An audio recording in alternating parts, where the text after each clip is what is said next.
We were rattled a bit out of our fairy tale story, although certainly not entirely, as I cannot begin to say how much it means to Michelle and I that we have so much support and love from our own family of origins, from friends, from neighbors, from co-workers, and from our community, for our family being together.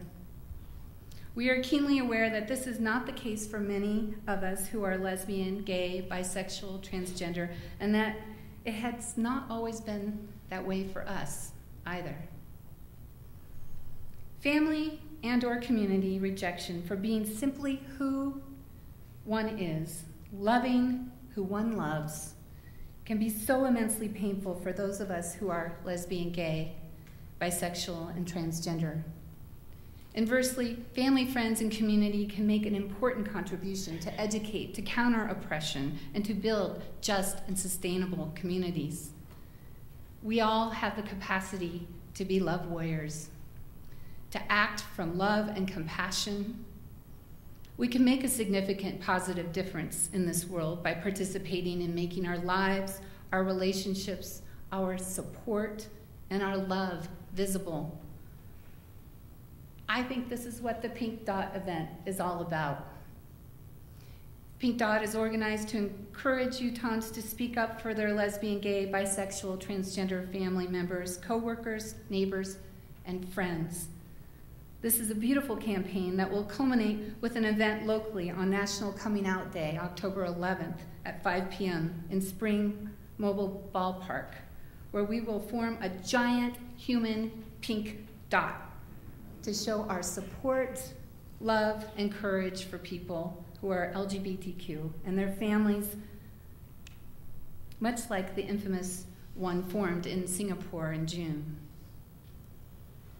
The campaign and event are targeted to attract both straight and gay Utahns and visitors, many who may come to support their family members, friends, co-workers, and neighbors.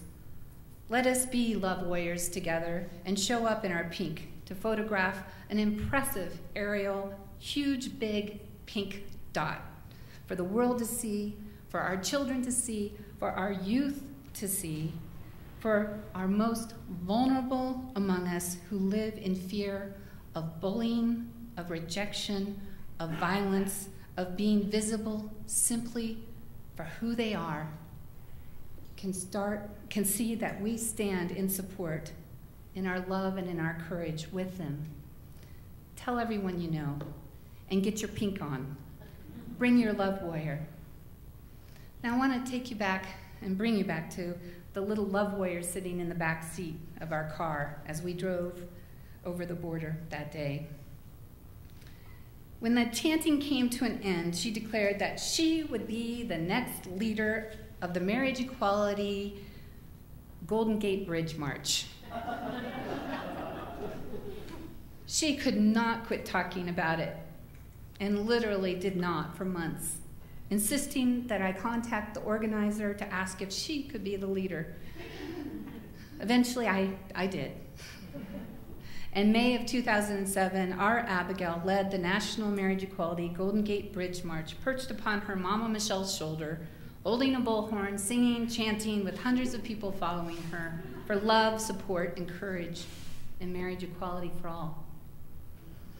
It is tragic that we and other committed non-heterosexual couples don't have the 1,138 federal civil rights and protections and the over 300 plus state civil rights and protections as a family simply because we are two women. And our love, our relationship, our family is not recognized under the law.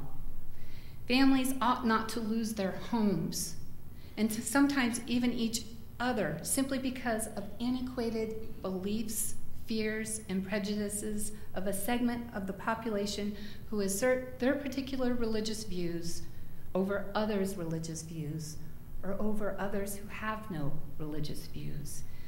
They use false and hurtful claims that there is something wrong with people who identify as lesbian, gay, bisexual, or transgender, despite modern American Psychological Association studies and research that assert that the normalcy of diversity in sexual orientation and has done so since the 1970s.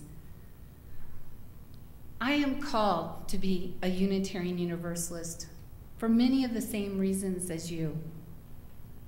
I feel at home in community with our liberal religious living faiths principles.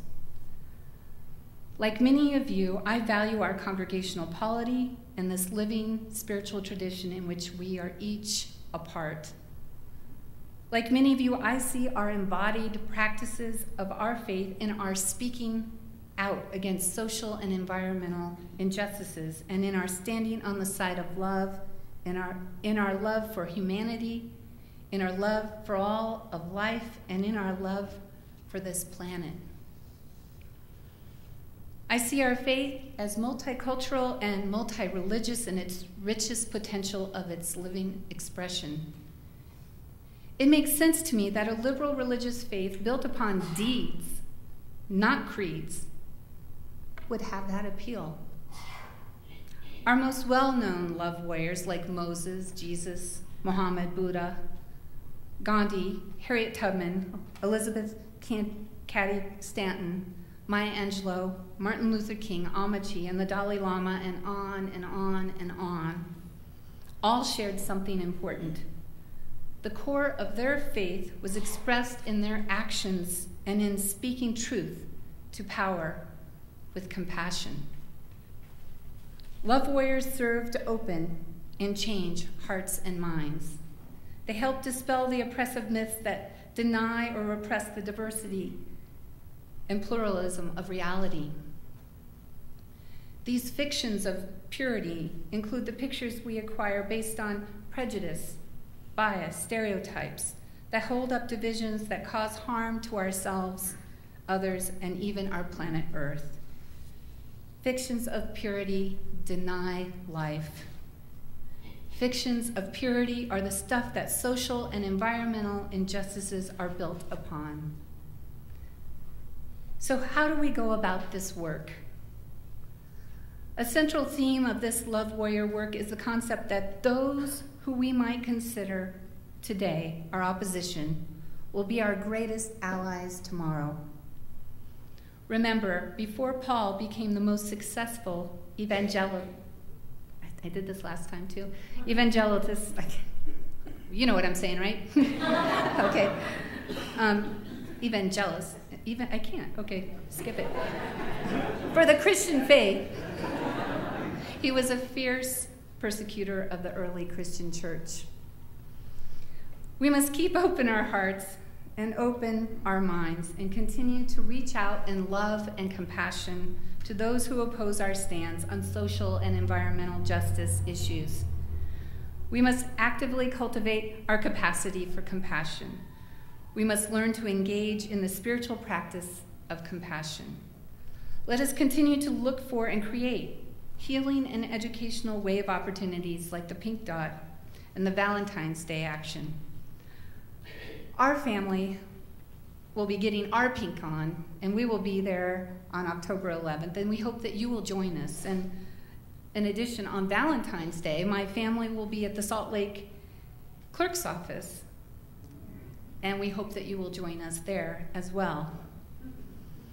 Each of us is potentially like Higgins, the drop of water we heard about in last week's reading. We can together water the brown grass, the wilting flowers, and the drooping trees if we are just willing to take that leap of faith and jump, kerplunk, into the bucket. With Higgins, we are just a drop in the bucket. Yet with enough of us drops, with faith running and jumping in the bucket, we have a bucket full, and then more buckets, and then more and more buckets. And with enough buckets, with the wind behind them, then justice will roll down like waters, and righteousness will flow like a mighty stream.